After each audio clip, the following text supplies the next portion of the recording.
Медицинская лабораторная служба в республике будет реорганизована. Например, анализы уфимских пациентов в Уфе будут исследоваться только на базе 13-й городской больницы и в РКБ имени Куватова.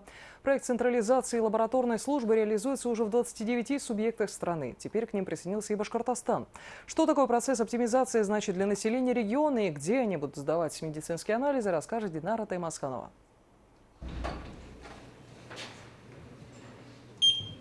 Вместо ручки и журнала медсестра процедурного кабинета берет в руки сканер. Штрих-код на направлении как идентификатор пациента. Все данные о том, какие анализы нужно взять, появляются на мониторе компьютера. А если, к примеру, направление утеряно или я просто не хочу с собой носить кипу бумаг, то назначение можно принести с собой в телефоне. Терапевт направляет его вам по электронной почте. И принцип работы тогда тоже сохраняется. И все мои данные оказываются в компьютере.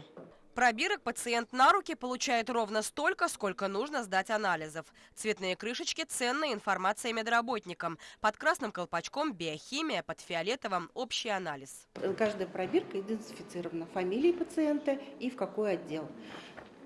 Бумажной волокиты сейчас нет. Бумажной волокиты нету. Сейчас не нужно процедурной медсестре вести журналы. То есть все в электронном виде. Это только малая часть изменений в лабораторной службе. Теперь система станет централизованной. Проще говоря, все анализы будут исследоваться в Уфе только в 2 местах. На базе 13-й городской больницы и в РКБ имени Куватова. Пугаться не стоит. Сдавать их пациенты будут, как и прежде, по месту жительства. Как и забирать. Высокоточная аппаратура в центрах позволит лучше изучить биоматериал. При этом, если в обычной поликлинике доступно было обследование 60 видов анализов, теперь их количество вырастет до 400.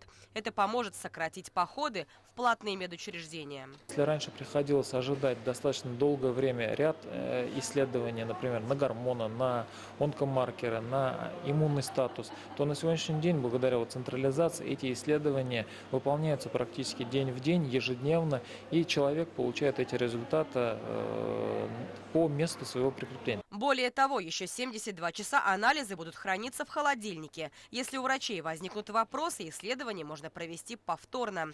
Единая система экономит не только время, но и деньги. Оборудование для такой фабрики анализов дорогостоящее. Данный проект мы предполагаем тиражировать.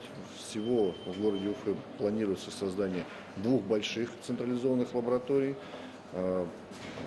Пункты забора останутся в каждой медицинской организации. По республике данный проект также начал свои первые шаги. Это в первую очередь в городе Нефтекамск и в городе Октябрьском. За 3 года планируется, что в республике появится 12 центров лабораторной службы. Ручной труд станет минимальным, а значит анализы будут точнее. При этом свои результаты пациенты смогут получать сразу на мобильный телефон. Динара Таймасханова, Станислав Птица. Новости Уфа.